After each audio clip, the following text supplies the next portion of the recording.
What is up, everybody? Skratch coming up with another Raid Shadow Legends video. Welcome to the channel, everyone. We are currently on the test server. We're gonna have a look at the starter champions, and in this video, we're gonna start with no one else but Kael. Was I wrong about him thinking that he's mainly just a progression champion? And honestly, I still think that these starter champions, they shouldn't be void legendaries. I feel like that's my biggest problem. That's why I kind of like dislike them in a way, just for the simple fact that they're diluting the pool of void champions, lowering our chances to summon the actual strong void champions. I feel like that's the main problem for me. I don't know. There are lots of progression champions, lots of nukers in the game that are non-void champions, and I feel like they've done them a bit dirty, honestly, in my opinion. But you know what, leaving that on the side. This video is brought to you by Dragonair Silent Gods. It's a new stunning RPG multi-platform game available on PC and mobile. The game is currently in the beta, but is expected to be released on the second half of 2023. Dragonair is an open-world character collection and development RPG game with high-quality graphics. It's definitely a game that you don't want to miss this year. You can create your own character, write your own story, hunt for treasures, solve puzzles, explore the gorgeous open world, and of course, grind for that juicy loot. So if you like what you see on the screen, head over to the link in the description down below and pre-register with my link to get some in-game gifts when you start playing the game.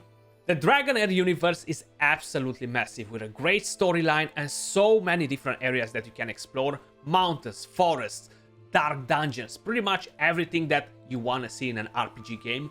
And we have D&D elements, similar how we have affinities in Raid, for example. And of course, we get to collect tons of different heroes, each one of them unique in their own way, allowing us to play the game in our own style and create unlimited strategies.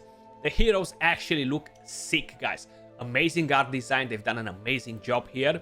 Now, on top of everything that I just mentioned, of course, we will have a lot of missions and side quests that we need to complete. We can mine for materials, cook, forge equipment to empower our character, and of course, fight enemies and dungeon bosses. Talking about battles, the game has a great tactical system where each hero will be very, very important. Each one of them will play an important role, so using the right squad will give you the upper hand over the opponent. The game will have a guild system as well, where adventurers can unite as one and defeat the legendary world boss and get that sweet precious loot. Don't forget to pre-register by using my link in the description down below to get some freebies when you start playing the game. And if you are interested to keep up with the community, with the Dragonair community, find out more news related to the game, I'm gonna leave the link to their Discord in the description as well. The game is expected to be released in the second half of 2023, guys. Thanks again, Dragonair, for sponsoring today's video. We're gonna test Supreme Kael. I know he's everybody's favorite, guys, so I wanna see if I was wrong about the champion, right? Now, honestly, I don't think he's really meant to be a DPS champion by any means, just looking at his kit and everything else. But just because we are testing the champion, we do want to check the damage as well on him. So the first build that we're going to try is just to take him on a stage in Dragon 23, where I'm normally taking the nukers, and see what sort of numbers he's kind of like dropping there, So this is the build that we have on him. Now, in terms of skills, he doesn't need any accuracy. That's what makes him great. And I do think he's a beast of a champion for progression. I'm not sure if in 6 months from now they're gonna add new dungeons, new content, some new bosses, where the accuracy resistance is just gonna blow off the roof and he's gonna become godly there. Like, I'm not taking that out of consideration. That's probably a thing that will happen eventually. So that's when he's really gonna be super powerful. Now, with the A1 AoE, he's gonna land a weaken.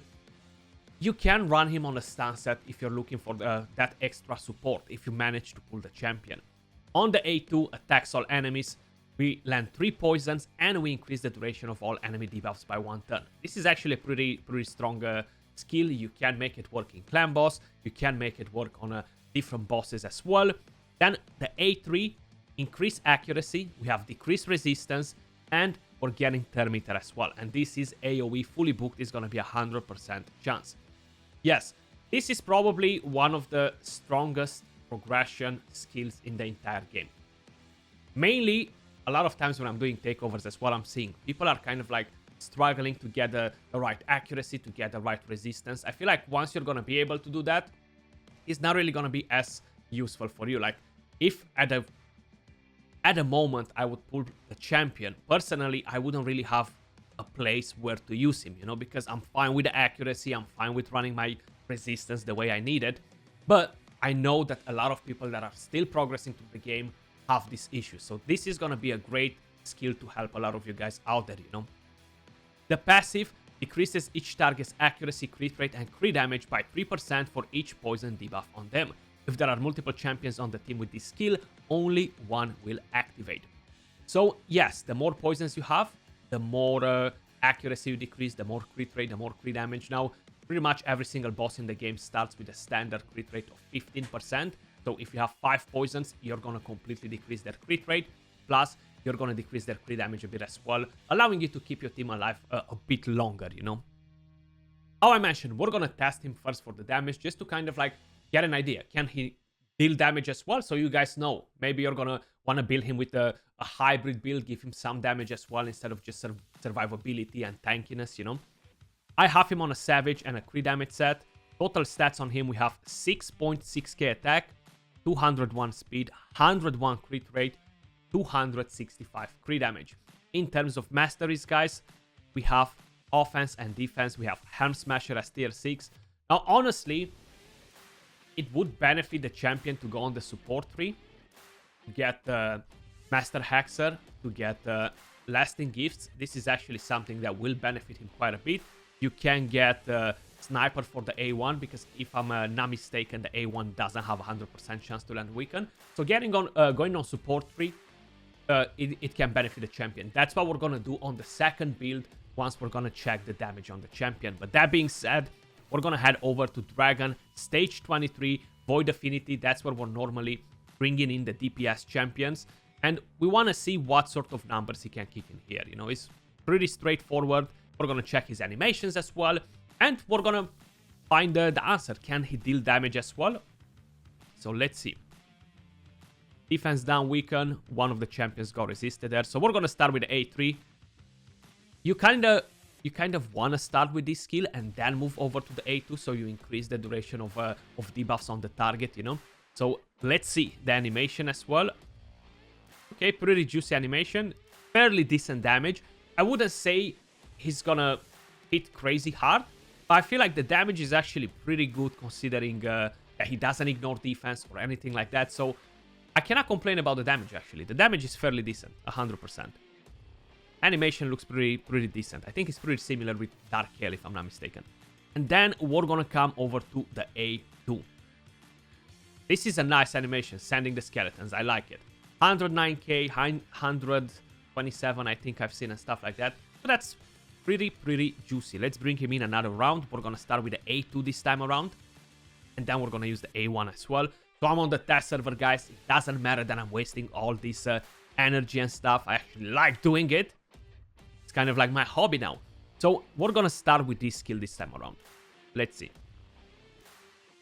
This animation is cool though. I feel like I can't remember what other champion has it, but it's pretty nice. Oh, it's from the World of the Fallen, right? That's the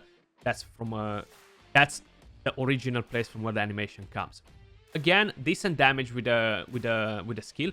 I might think that he might have the highest multipliers out of all the champions, actually, which will be pretty interesting, right?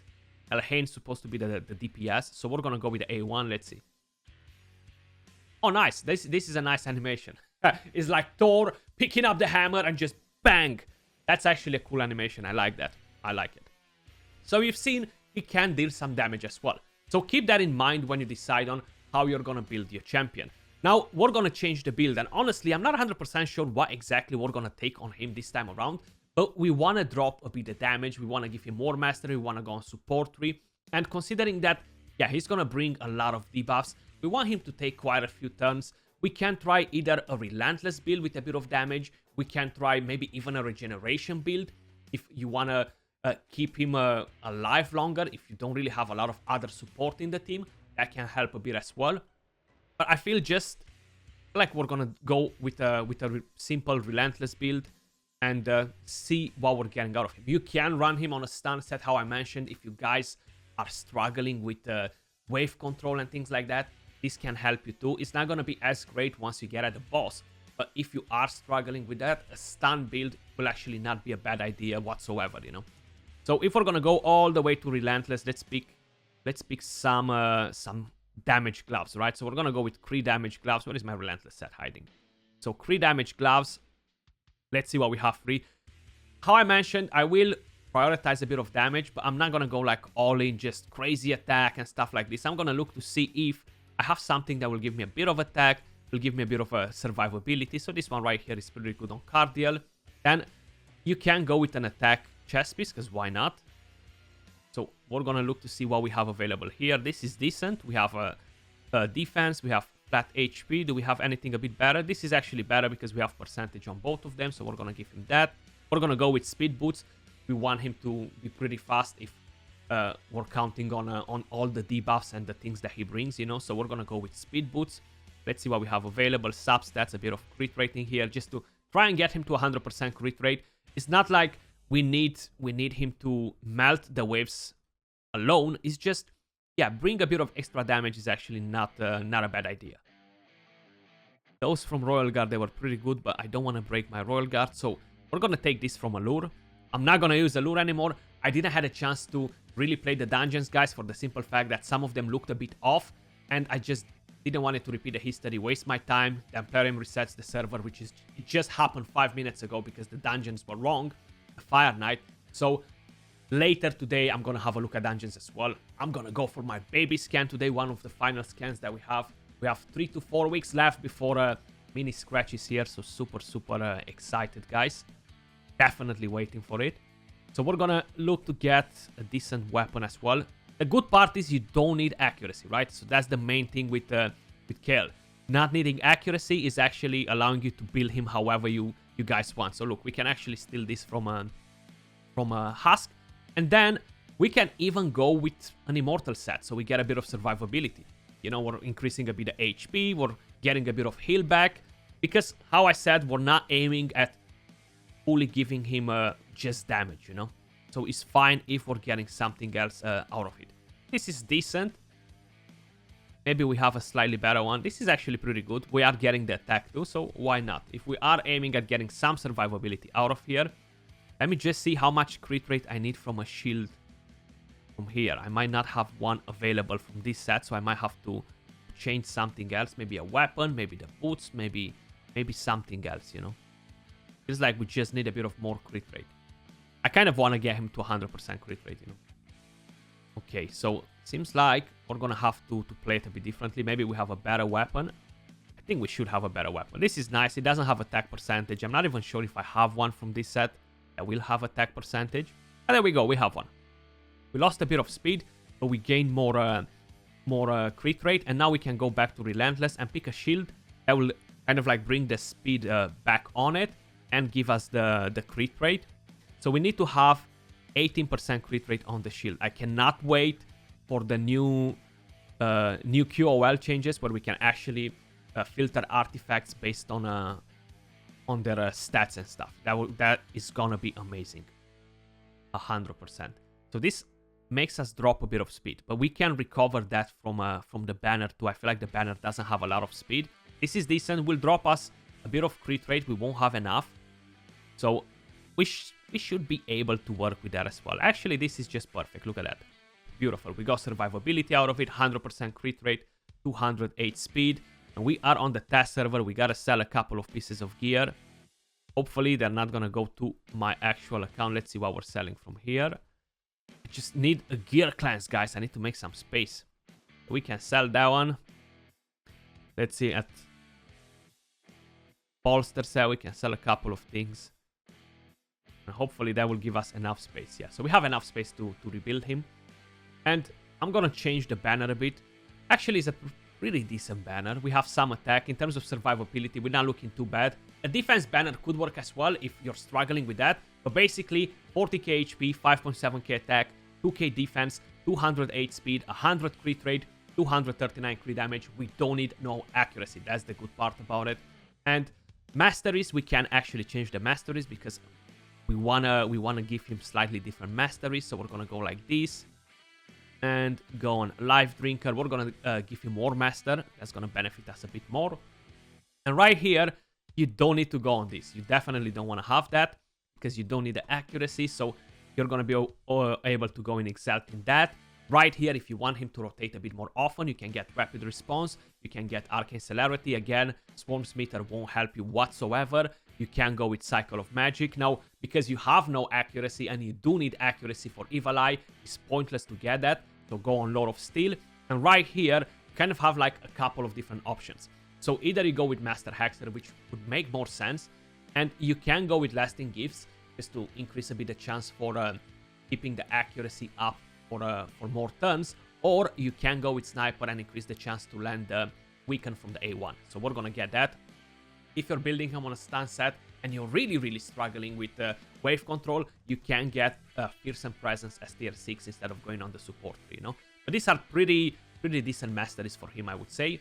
And he still has 100 crit rate, still has decent speed. So we're gonna put a team together with him, guys, to take him in a dungeon just to kind of like clearly show you how he can benefit the rest of the champions that might not have enough accuracy. And we're gonna see what we have on the Doom Tower if we have a boss where he can actually shine a bit more. On the Iron Twins Fortress, it's going to be a bit harder to make it work, but we're going to give it a go there as well. So let's go on a spin on Dragon 10 hard mode, guys.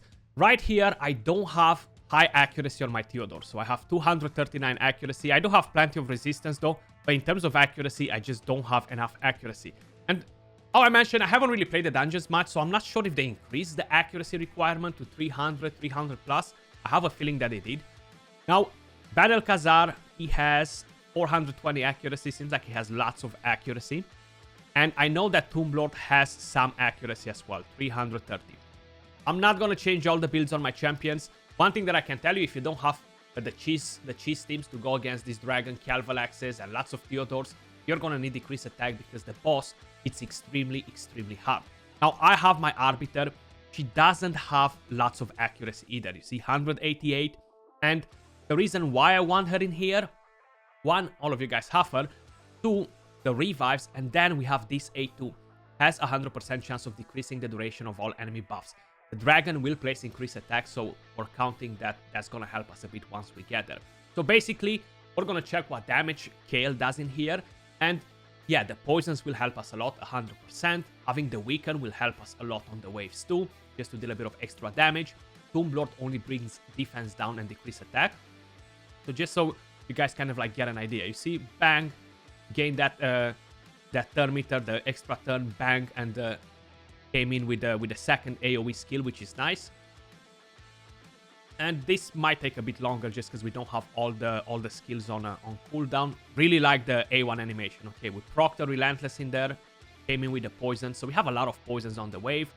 Then, again, the A2 comes in play. Increases the duration of all debuffs on the target, which is nice. You see how many debuffs they have? Dark Elhain would love this. 100% she would love this. Because she will get to deal quite a bit of damage. We're going to do a guide on her as well today, guys. So stay tuned for it as well to see if it's worth it to fuse the champion or not. Seems like we got another extra turn in there. Pretty juicy. 1 minute to kill the waves is fine. My idea here is not to do a guide on the dungeon and just show you how to melt it, you know. Okay. Increases the duration of debuffs. We landed some poisons. Pretty nice. We have decreased attack. You see the dragon placed increased attack and he can smack pretty hard. We got the weaken too, which is nice. Okay, Brimstone procced a bit of damage. We lost him. That's why I brought a reviver, because I know the dragon hits. It's pretty hard here, though. I gotta say it. It hits pretty hard compared to the previous dungeons. And yeah, it's expected for it to happen. You see, there we go. We lost him again. We landed the weaken. We got resisted now, unfortunately, because Kael didn't really got to use the debuffs on the boss now when was needed the most, as he died, unfortunately. So you might want to consider to give him better survivability. So if you're planning to do this stage, give him better survivability. Just for testing him, we're gonna go on stage 20 and I'm gonna put different champions with lower accuracy and stuff. So basically, he brought a 4.2 million damage, right? Out of all the champions, he brought the biggest damage all around, which is definitely very nice. Valer Khazar with 4.1, Theodore with 1.2, of course he detonated a lot of poisons in there, Doomlord with 3.7 million. But Supreme Kael actually brought quite a bit of damage in here, so if we're gonna switch over to the normal mode and go to stage 25, we're gonna be able to kind of like give it a go. Maybe even stage 20. You know what? Let's bring Rare Kael in here. I don't think he has enough accuracy. We're gonna drop these champions and let's go by rank. And let me just make sure I have him out of the vault, or if he's in the vault, I'm gonna be able to pick him in. I know he doesn't have enough accuracy, so we're gonna bring him in here too, just to kind of like give you a better idea. If we find him, seems like he wants to hide. Where are you, Kael? There we go. And let's check the stats. Yeah, so we have 127 accuracy. Here, I would expect Dark Kael to don't die from the dragon hits, you know. That's why we're doing here. We're still gonna use Arbiter. I'm gonna try to bring in a defense down champion and a nuker to help me with the waves. I cannot bring Stagnite, but I'm pretty convinced I might have Duck the Pierce built. So let me just quickly find Duck. I think I have him awakened, if I'm not mistaken. So there we go. Do we have a decent build on him? Yes, we do. So he has plenty of accuracy. We don't really have to worry about that. And now I just need a DPS. So I'm probably gonna try to bring in Skullcrown to help us with the waves. If she's built, yeah, she's fine. And she doesn't have enough accuracy either to land the weekend. Same with Arbiter. So let's give it a go and see how he's gonna play out here. He shouldn't be dying at the boss. I know on the previous run he actually died quite a few times. When I was testing it before, he was staying alive, but yeah, he decided to die when we were recording, because that's what usually happens, you know. Bang! I like the idea with the thermometer and the rest of the things to allow him to rotate faster. There we go. You see, boost thermometer, bang. So we're at the boss. Quite a bit of a difference, right? Stage 10 and stage 20 is a bit of a difference in here. Okay, so we got resisted in there. We managed to land one. We do have decreased accuracy from Duck here, but what mattered, we just landed. So we landed the decreased resistance. We landed increased accuracy. So now my Kael will land the poisons. And it's gonna work the same for all of you guys out there. Great for progression, how I mentioned. I still don't think I'm gonna be able to use the champion on my account at the moment. I'm convinced that in the future, because they're constantly mentioning it, we're gonna prepare you guys for whatever is coming this year. And we thought that are the dungeons, but clearly they're not. So they are bringing something else, which will be very, very extreme. Doom Tower, Nightmare, I'm pretty convinced that that's gonna come at some point. And if right now the accuracy, speeds and stuff are like 300 plus resistance, 300 plus accuracy, or 500 plus 250 speed, I'm sure on Nightmare is gonna get even higher. And that's when a champion like Dark Kael is really gonna, Supreme Kael, sorry, is really gonna shine in there, you know. In terms of damage, you see again, he dealt the most damage out of all the champions. So that's pretty interesting.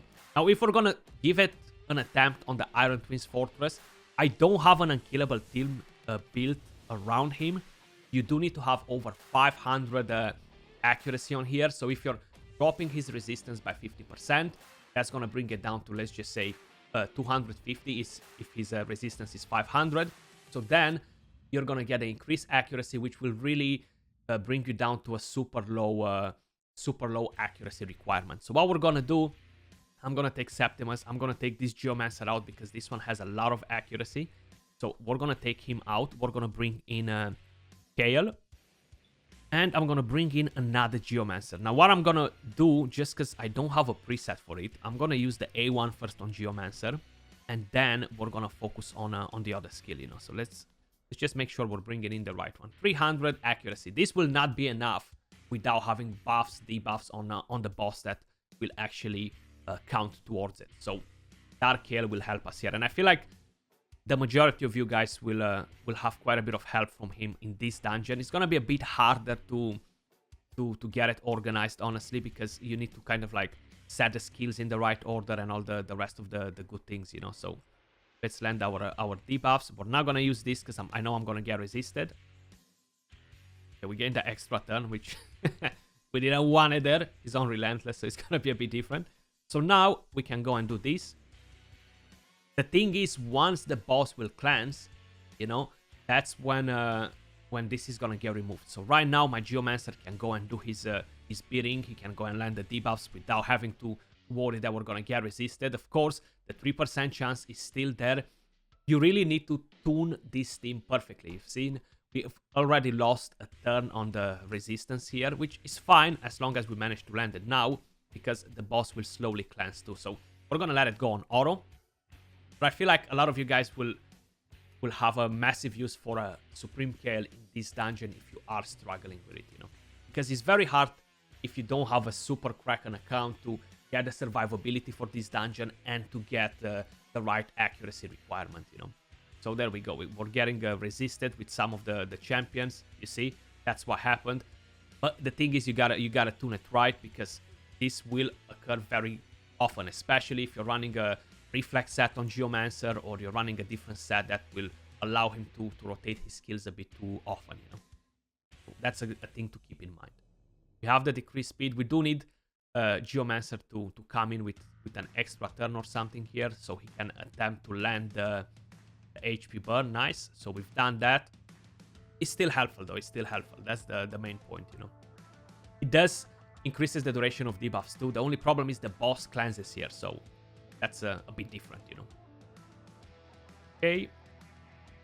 If War Master don't proc, if the passive doesn't really click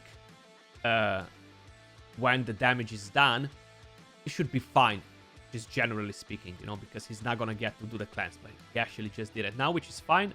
We landed some poisons. We have the decreased speed. I still have the increased accuracy on Geomancer. Anyway, my Kael is gonna take the turn before Geomancer now. He was meant to, but then they died, so that changes things, because he's gonna get resisted now again if he's gonna attempt to use that. Okay, we landed the weaken. They're both on Relentless, right? So is gonna be a lot of RNG involved. You see, we got resisted. That's because we don't have enough accuracy. So that's where Supreme Kael comes in play. I keep calling him Dark Kael for some reason. I still can't really get used to it, you know. We have so many Kaels. Regular Kael, Supreme Kael, Dark Kael, Monster Kael, Lightspawn Kael. You know, we have lots of Kaels now, but yeah. So I didn't change my opinion on him, guys. I don't think I was wrong calling it as a progression champion. That's what he is in my opinion at the moment. And I'm not saying that he's not going to help a lot of accounts out there. He's definitely going to help a lot of you guys out there. How I mentioned at the beginning of the video, I feel like my main issue with these champions is them being void affinity, you know. But we're going to leave it where it is, guys. Let me know your thoughts in the comments down below. Appreciate all of you guys watching. Much love, and I'll catch you all soon in the next video. Peace.